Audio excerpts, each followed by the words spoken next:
Host of Bannon's War Room, former White House chief strategist, Steve Bannon. Welcome to the program, Steve. How are you? Hey, Glenn. Thanks for having me. You bet. This is like, Stu and I were just saying, it's just like Fast and Furious. I can't keep up with all of the action that's going on. Looks like the ceasefire has fallen apart. Donald Trump is not happy about it. In case you missed what he said, headed to the helicopter this morning. Can we play that, Sarah? Do we have it? The edited version, please. They violated it, but Israel violated it too. Are you questioning if Israel is committed? Israel, as soon as we made the deal, they came out and they dropped a load of bombs, the likes of which I've never seen before. The biggest load that we've seen. I'm not happy with Israel. You know, when I say, okay, now you have 12 hours, you don't go out in the first hour and just drop everything you have on them. So I'm not happy with them. I'm not happy with Iran either. But I'm really unhappy if Israel's going out this morning because the one rocket that didn't land, that was shot, perhaps by mistake, that didn't land. I'm not happy about that. You know what? We basically have two countries that have been fighting so long and so hard that they don't know what the they're doing. Do you understand that? Yes, Mr. President. I think we understand where you're coming from. What are your thoughts, Steve? Well, Glenn, you know the president as well as anybody, and you can tell he's put a lot of his spirit into this, a lot of his focus, and he is worked up. I mean, I have never seen him, quite frankly, this mad on any topic. He's really worked up. And I think he, really went overtime, worked with the Qataris, I think also UAE, MBZ, and got to work at this ceasefire. He wants everybody to put down their guns. And, of course, they're both slugging it out. And I think that what, Mark Caputo over at Axios was reporting even more than that display going to Marine One to head to NATO. I think he had a phone call with Netanyahu and really got on him about this. So, this thing's very tenuous, but the president has gone the extra yard to make sure everybody, puts down their guns and have both sides try to figure this out. I saw a tweet from him this morning that said, Israel, do not, follow through on these bombs. And I've never seen him do this before. Do not do it. Donald J. Trump, President of the United States. If for anybody who ever says that, Donald Trump's being led by those Jews and Israel's telling him, no, Donald Trump is clearly the one in charge here. Would you agree with that? Well, I think let's discuss that. But I think on this right here, people should take that as a papal bull. I've never seen him actually ever do that, even in the Ukraine situation, things we got with the CCP, the Russians, even some of the tougher situations with Soleimani and others before in the first term. Some of those true social posts were pretty blunt. And like I say, when President Trump is worked up like this, particularly when he has put so much time and he's working for peace, he must already put the guns down. People should take this as a papal bull. I mean, it's that serious. I want to come back to what we were, you said, let's discuss that. And I do want to discuss that. But before we do, let me just follow up here. You keep saying that, he spent so much time on. I think he has risked more in this last week with his own base than I've seen him put. I mean, he put all of the chips on the table. I mean, this could have been an absolute disaster. Who knows? Maybe it is in the end. Maybe it's not. Maybe it's, a Nobel Prize another one that he should win. But the base is so divided on this. And I think that's part of the frustration, too, is he put all of the chips on the table.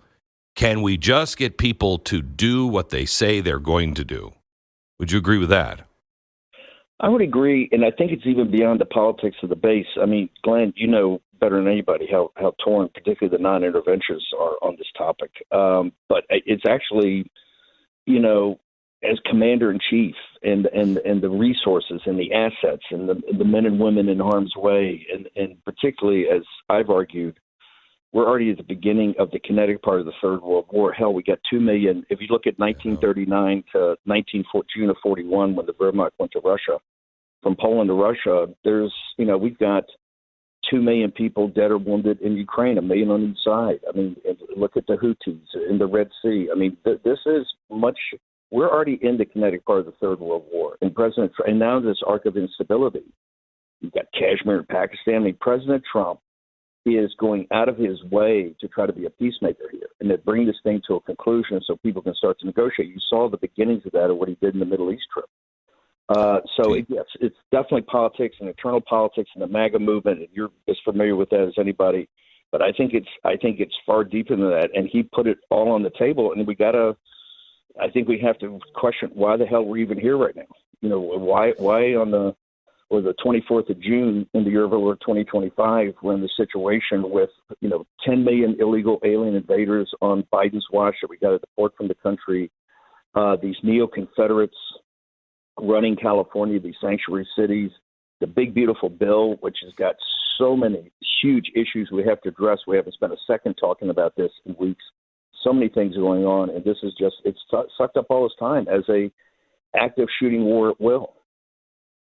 So, because I've been listening to you, and I think we agree on a lot of stuff here. Neither one of us wanted him to drop the bombs. You're stronger on that than I am, but now that it's been dropped, now we just have to deal with whatever we're going to deal with.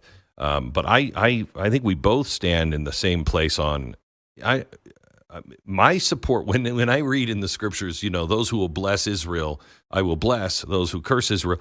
That doesn't mean I go down every path that Israel wants. I don't have to agree with them. I don't have to do anything. The way I believe I'm to bless them is to say they have a right to exist. Let's not do another Holocaust and allow them to use their own power for self-defense. They've demonstrated they can do that. We don't have to get involved in everything that they're doing. Would you agree that is a reasonable stance, or where's the nuance? I'd even take it a little further. I mean, I'm not just personally, but the war. We're adamant supporters of Israel and the state of Israel, and particularly given. I mean, if you think from October 7th, if you look at the Israel in Gaza, which is messy, we've been a big supporter of what they're doing against Hamas and the Muslim Brotherhood. Our only message has been, when you got to go through hell, go through as quickly as possible. Let's get it done. Correct. In Judea, Samaria, what they've done with Hezbollah is monumental, because Hezbollah, as you know, Glenn, was considered, I guess, one of the best light infantry in the world. What they've done in southern Syria, the Israelis have done militarily, I think, and geopolitically, extraordinary work since the surprise attack. But there's just so many questions about this, and so many questions about why we're so tangled up in this thing right now. That and I think they just have to be answered. I think they got to be answered because to continue to support Israel and look, the support to date, really, we don't have a formal alliance. We have a special relationship. They're essentially a protectorate of the United States, and if that's the case, and we should not be in the protectorate business. We should. Europe is going to NATO right now because they finally guaranteed to pay 5%. I mean, think of this huge. As you remember, Glenn, they laughed at us for paying 2%, which they agreed to in President Trump's first term. And one of the points was we can't have Western Europe and the elites in Western Europe as a protector of the United States. We just can't afford it anymore. He's making huge moves there. And that's why I think in this situation, we really have to go through and see exactly how this came about. And I think it'll be will illuminate how we go forward to sort this mess out. So do you think we would have dropped the bomb if Israel could have dropped that bomb? I mean, that bomb was made for that particular run, and we have been rehearsing that run for 15 plus years, specifically. And nobody else has a weapon that was built for those for that particular drop. If Israel could have had it, do you think Donald Trump would have gotten involved? Because I don't think he would have.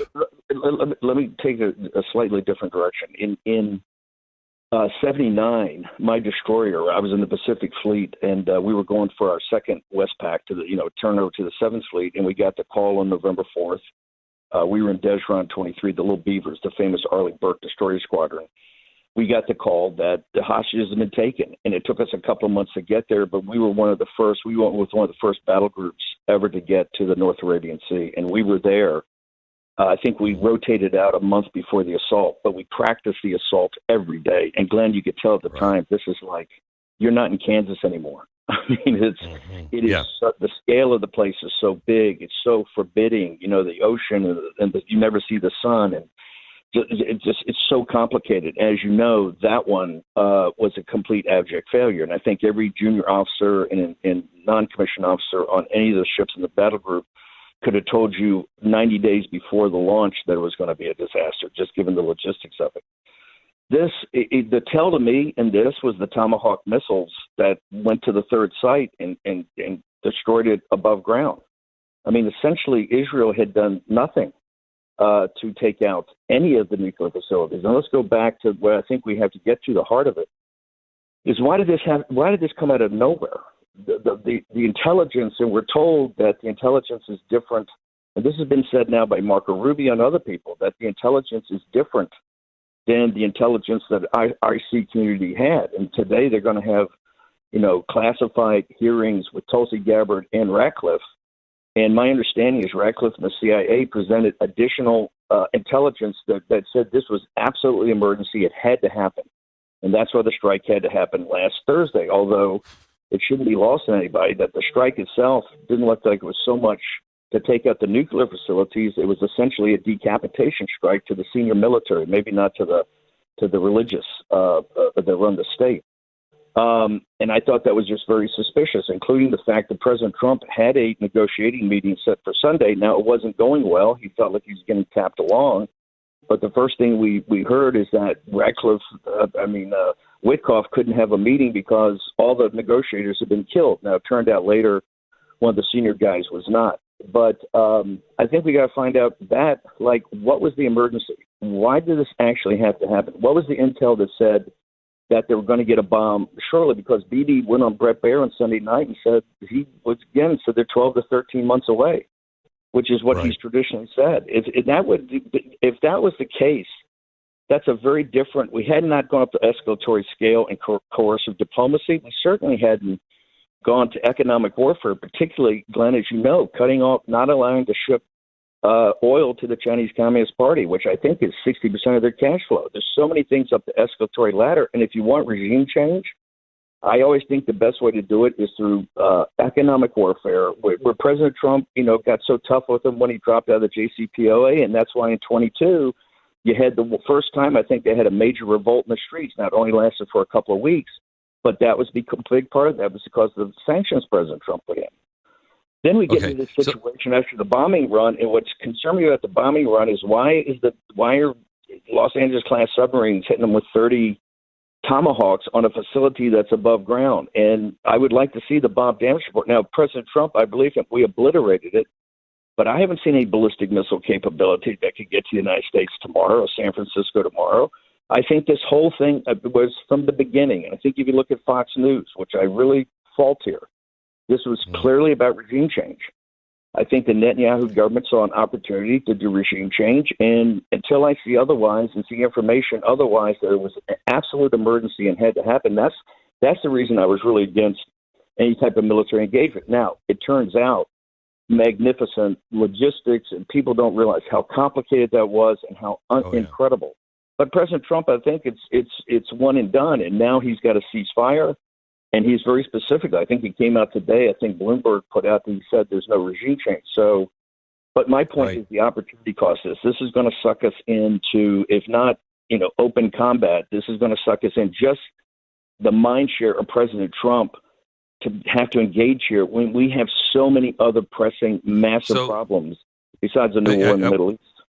I want to get into that, but I have two things. I got to take a break, and then I come back with two things. Sure. First of all, I think this is why President Trump was so angry today. He sees that Israel is going for regime change, and I don't think he's going to get involved in anything regarding regime change. He knows that could be an absolute disaster. Could be great, could be an absolute disaster, and more likely an absolute disaster. And maybe that's why he is so angry with that. But I want to come back and ask you a couple of questions. One, so is this deep state or is it Israel? And I'd love to hear your opinion on Israel and how they might be. I'm gathering you're thinking that they're kind of leading us by the nose. I disagree with that, but I'd love to hear your point on that. We'll get there in 60 seconds. Hang on. First, let me tell you about Leaf Filter. If you own a home, chances are you've cleaned your gutters or paid somebody else to, or put off until a clog turned into a flood. When the gutters back up, the water doesn't just overflow. It gets into the foundation. It seeps into the roof line. It destroys the soffit, the siding, the landscaping, everything. That's why so many homeowners are making the switch to Leaf Filter. Leaf Filter installs a stainless steel micromesh guard right over your existing gutters, and nothing but water gets through. No leaves, no pine needles, no debris, no nesting critters, none of it. The system is low profile, it is permanent, and engineered to last. And you don't see it from the street. You don't maintain it seasonally. You don't ever clean your gutters ever again. If you're ready to protect your home, your time, and your peace of mind, this is a smart way to do it. Schedule your free inspection and get up to 30% off your entire purchase at leaffilter.com/glennbeck. That's LEAF filter.com/glennbeck. See representative for warranty details. It's leaffilter.com/glennbeck. 10 seconds. Station ID. Back with Steve Bannon.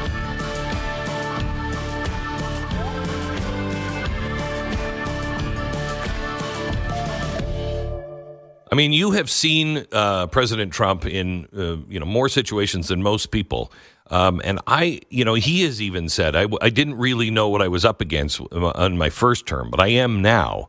I have a hard time believing that he's going to be duped by the deep state. Do you think he is being duped, or just being moved around by the deep state? I don't think. And first of all, I don't think it's Israel. I'm a huge supporter of Israel. Okay, good. And okay, good. But they're I know that. I didn't mean to imply anything differently. No. But here's so I don't think it's Israel. Here's my concern.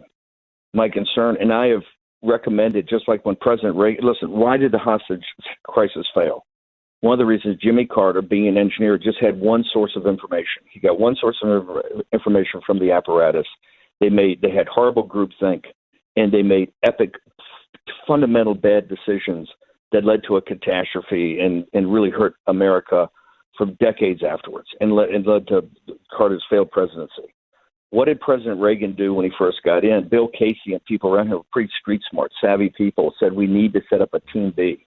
We can't just rely upon the apparatus. It's been such failures, particularly the fact they were quite critical of Nixon and Kissinger, and even Détente and rapprochement and everything. Remember, this plan was eventually going to lead to taking down the evil empire. How did that start? It started with the Team B, to make sure that you had a fresh set of eyes that could go through the analysis. And just like you go to a doctor to get a second opinion, it's the old measure twice and cut once. And I think President Trump's not being manipulated. I'm just not so sure that all the information that's coming to him is the information. This, like I say, let's see where the chips fall on this. I may be wrong, but I would like to. I think it's incumbent that John Ratcliffe and the CIA, come for whatever this emergency.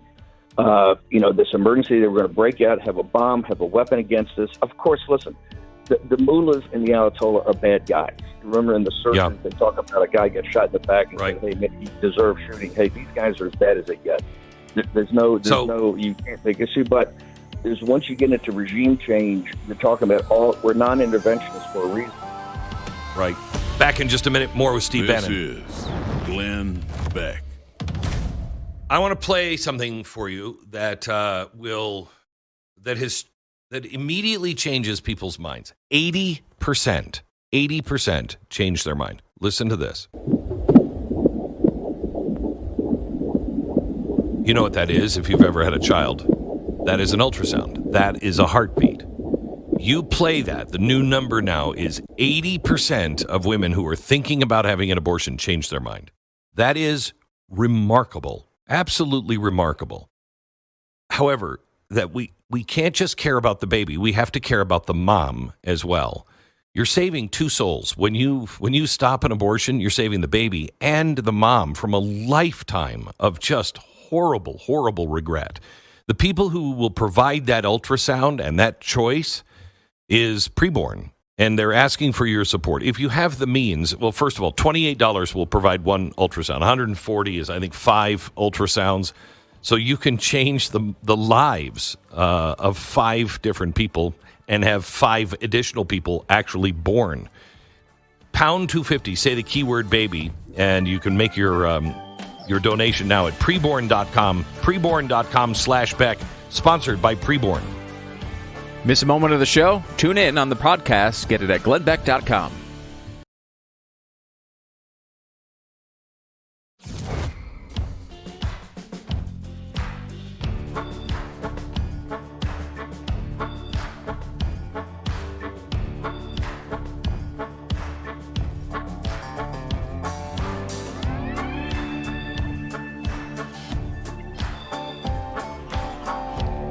Steve Bannon is on the program. This is his first appearance on the program. Steve and I have not always agreed on everything, but he was gracious enough. I don't know, maybe has it been as long as a year or 8 months ago? He asked to meet with me, and we met privately. And he spoke from the heart about how concerned he was with the trouble that is coming, with the people who believe in America.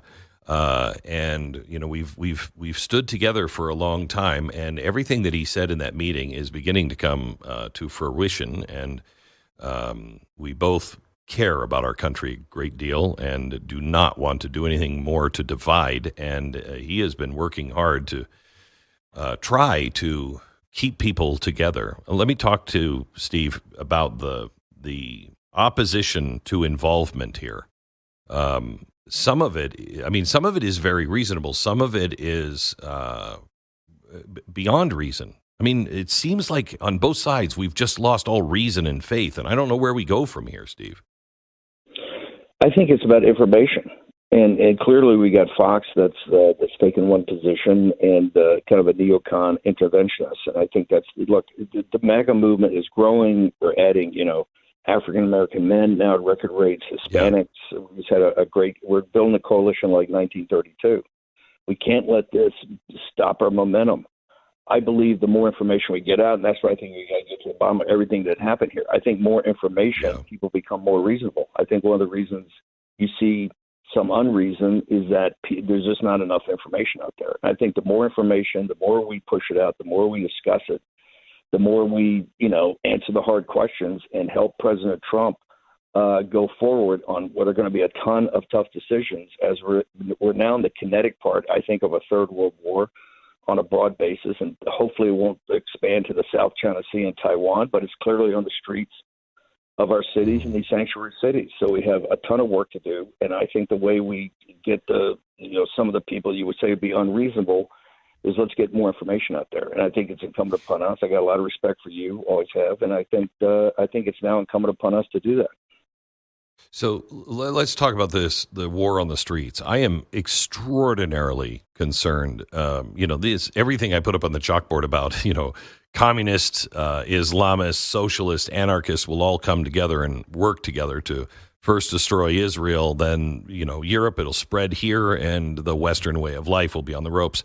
All of that is happening on our streets right now, and it's a little terrifying to watch because I don't think people are awake yet. I mean, even in Europe, they should be wide awake on what is happening. You see some of the stuff that's going on with the Islamists on the streets all over Europe. That's not going to last long, and we have the same thing. How do we stand up against this, Steve? Well, I think you see with Stephen Miller, first off, I think the number one is you're seeing, as you know, the merger of the Red-Green Alliance, right? The radical jihadists with this neo-Marxist movement. And you're seeing the streets all over. This is what L.A. was. I think we got to get back and make sure that we're putting forward, not having all of our shows totally dedicated to what's going on in the Middle East. You have to talk about, I think, the major front, which is to get mass deportations of at least the 10 million that came in on Biden's watch immediately. And if we don't, and that's not going to happen easily. You saw in Los Angeles, and President Trump's going to have to federalize more troops. That we now have the Supreme Court look like backing us a little more. But Stephen Miller, I'd like to see Stephen Miller more on TV in the A blocks than now in the D blocks, and that's where we are. And I think that's got to be an emphasis. Also, the debt and everything that's going to happen with this tax bill, the spending, all of it. Which is, remember, with the clock's ticking on imploding financially here. So. The issues before us couldn't be higher. Now you're seeing the converging of all these issues. Trump came down the golden escalator 10 years ago, a Sunday a week ago. And I say for all the triumphs and tragedies and victories and defeats and good days and horrible days, that's just the preamble to the next couple of 100 days where you're seeing a convergence of crises. And that's why we don't need one that just kind of develops out of nowhere. The United States, we're America first. America has to make the decisions for America, and Americans have to know what that information is. And so I think we have a real job as people in media and people that know President Trump to make sure that we get everything out and make sure that our coalition only grows, that it doesn't split, because the radical left and the established order want nothing more than us to turn on each other. Steve, thank you so much. I really appreciate it. I'm sorry for holding you longer than you had time for. Appreciate your time. Thank you so much, Steve Bannon. Glenn, thanks for having me on this one. Appreciate it. You got a host of Bannon's War Room, former White House chief strategist. It is, I think he's right, especially about the last things that he was talking about. And I'm so glad there are more people that are talking about this. And Steve is on it, I'm on it, others are on it. We have to spread the message. I talk to people all the time who are living in this dream world that think that, we can continue the debt. We can continue to have wars. We can continue to do all of these other things. And we can't. You can't turn a blind eye on what is in our streets and what is in our neighborhoods. I mean, one of the worst things about this involvement with Iran is, they're going to do it anyway. I mean, they hate us. Death to America. I don't know if you've heard the catchy little chant, but they do it all the time. They've been doing it since 1979. They are a direct threat, but we have let thousands of people, I shouldn't say this, Joe Biden and the Democrats in the last administration let thousands of sleeper cells into the United States. And I know our FBI and our DHS, I imagine our CIA is involved in this. Strange. But I know they are looking for these sleeper cells to the rate where I'm not sure we can look for all the cells outside of our own borders right now. It's a little overwhelming. That, again, goes to what we told you beginning in 2008 was the overall plan to gather all of these like-minded people that hate the United States, want to destroy the United States, and then overwhelm the system. That's a Cloward and Piven strategy, and we are at the overwhelming of the system, as well as top-down, bottom-up, inside-out. Everything that we've talked about, if you've listened to this program for, long enough, you know what these things are. You know who Cloward and Piven are. If you don't, make sure you look them up. Top-down, bottom-up, inside-out. You know what the color revolution is. You know all of these things. Most people do not. And this is, why I am shifting gears coming in January. And it's probably the biggest shift I have made since I left Fox and started Blaze. And I'm shifting gears because Steve is absolutely right. It is all about education. And if we don't educate ourselves, if we don't figure out what's important and put first principles back into place and know what's going on, too many people are tuning out the news. And I understand that. I don't want to watch the news.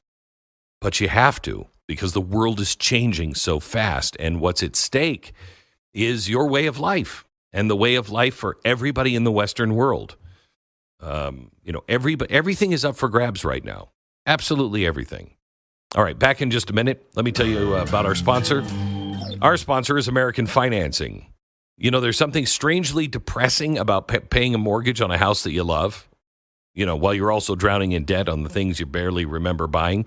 That couch in the basement, one you're still paying for even though no one uses it, the TV you swore would change movie night. Of course, it didn't. It just changed with the interest rate that looked fine back in 2019. If you're carrying high interest debt or you're paying too much on your mortgage, you might be in a position to fix it without selling a kidney or moving into a van down by the river.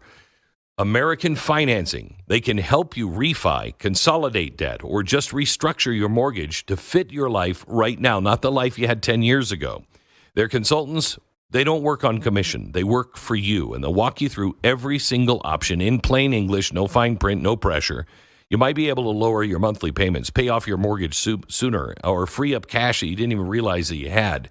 The average person that calls from this audience, American Financing, when they call, they save about $830 every single month. The next chapter you've been waiting for, this might be it. American Financing, 800-906-2440, 800-906-2440. It's AmericanFinancing.net. NMLS 182334, NMLSConsumerAccess.org. APR for rates in the 5 starts at 6.799% for well-qualified borrowers. Call 800-906-2440 for details about credit costs and terms. Well, I guess we'll give you a minute to let all that sink in. More Glenn Beck coming up.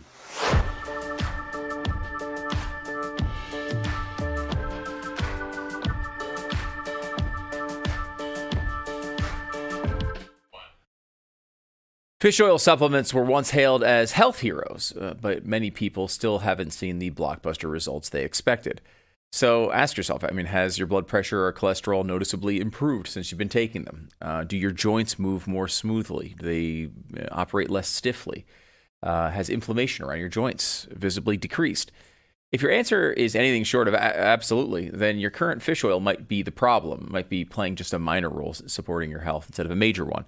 Enter Native Path Antarctic Krill Oil. This is ready to kind of take center stage because unlike typical fish oils, each capsule is packed with omega-3 fats bonded naturally to phospholipids. I don't know what are phospholipids. I have no idea what they are, but it basically means that your body absorbs them quicker and easier. And the game changer, krill oil, actually provides a powerful antioxidant that typical fish oil completely misses.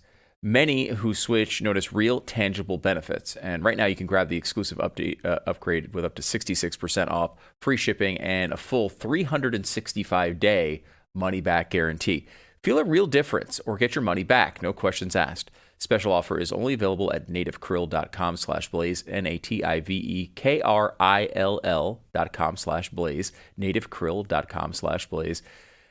Give it a shot. If you've tried fish oil before, you want to try something else. It's nativekrill.com/blaze.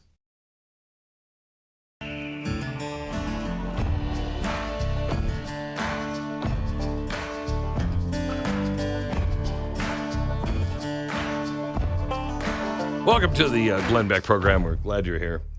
Stu, I found I thought of something yesterday that I thought might be helpful. What if Donald Trump reframes the whole missile thing as his own celebration of Pride Month, as a gift to all of the gays in the Middle East and all of the gays and lesbians and transgender and the two-spirited people, all of them in Iran? This is our gift to you for Pride Parade.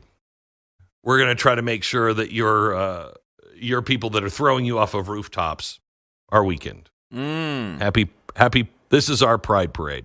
Wow, that would be powerful. A powerful statement. Right? Maybe we can start putting like rainbow fireworks inside the missiles. So when they hit their targets, we get a nice little beautiful rainbow colored explosion. I think then the left would have to support it. I really think he should. I think he should do this. I think he should come out and say, this is just my salute to Pride Month. I'm just trying to help the gays over in the Middle East. I don't think he. taking off the what? You don't think so? No, probably not a great idea. Probably not the direction he should go in. But I don't. If he thinks it'll troll the right person, he'll do it. So we'll see how that could go well. It could be fun. What do you think about this? Mm-hmm. What if he is just getting into the flag selling business? Okay. You know what I'm saying? No. Okay, everybody had the gay pride flags, and it's like, everybody's got those, and everybody's concentrating on that. I need to sell more flags, and so he started scooping people up in the middle of the night. Unconstitutionally, of course. So people had to go out and buy Mexican flags to protest. And then, dropping the bomb, he's like, I need to sell some Palestinian flags. I've got these Iranian flags. They've got to go. I bought too many of those Iranian flags. Nobody's buying them. What do I do? So you think there's a previously unknown branch of the Trump organization that is a flag sales company? Trump flags. Trump flags. I mean, you wouldn't have questioned this if Hunter Biden was doing it. Why do you question it? Because it's your guy. Because it's your guy. Huh. Yeah, it's an interesting thought. You're right. I hadn't really considered the possibility of Trump flags. And what is that? There you go. Is that Nor that's it? did you consider the possibility of turning this whole thing around into a celebration of Pride Month. I really hadn't. I hadn't really considered that at all. I spent a lot of time, I felt like, watching the news yesterday and trying to dissect what the hell was actually going on. And it really never had those thoughts, did you? No. You know what? And I didn't come to any conclusion. I had no idea. It was just I feel like wasted several hours just trying to figure out what was going on. Honestly, I kind of wish I just landed on the pride flag thing earlier, because I think that might be the best idea. I didn't have to watch anything. I knew what was going on. I'm like, this is big flag. This is big flag. And if Trump wants to cover his tracks with big flag, he should do the Pride Month thing. Well, I mean, he's got the phone thing coming out now, right? He's got the Trump phone. We've got lots of Trump crypto. You could get that. You can get the Trump collectibles. Yeah. Why not do the flags? Because he could do both sides of it. Right, like he could do. That's right. He sells the American flag. Is it a coincidence that he just put up not one but two flagpoles at the White House? Wow. He had some enormous flags. He had to move. He just put the flagpoles up. Now everybody wants one. Now everybody's like, I got to have a flagpole like that, and I got to have a flag. I think you're mocking this idea, but it will probably be in the Daily Beast by the end of the day. Now that oh my gosh! So can I tell you something?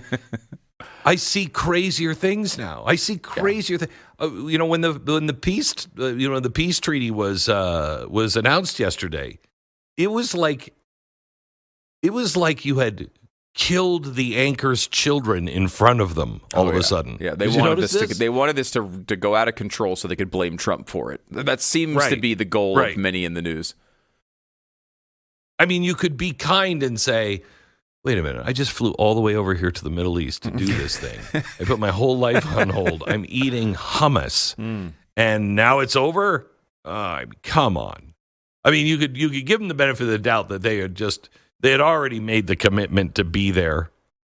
And, so they were like, I'm going to be here for a month. And they were disappointed. They thought, we could get some big ratings on our Trump hatred. And then he cuts the heart out of it. And they're like, oh, crap. And that's the best way of thinking about it. They just were selfish enough they didn't want to travel, and they wanted higher ratings. That's the best possible outcome. Right. Instead, they're just selfish enough to think that their opinion is the absolute right opinion, and the president is just a boob, and nothing will stop them from saying he's a boob. No, I mean, honestly, if this thing was perfectly patched up and Gaddafi was having dinner with Netanyahu at Applebee's in 3 months, they'd still say it was terrible. They'd still say it was a horrible outcome. It might be terrible if it was Gaddafi, seeing that he's been dead. Khomeini, sorry. I knew I went down the wrong. Sorry. I don't get that opportunity to do that to you. So don't wreck it. Don't wreck it for me. By the way, Iranian pride flags, Glenn Beck. discount right now from Flags.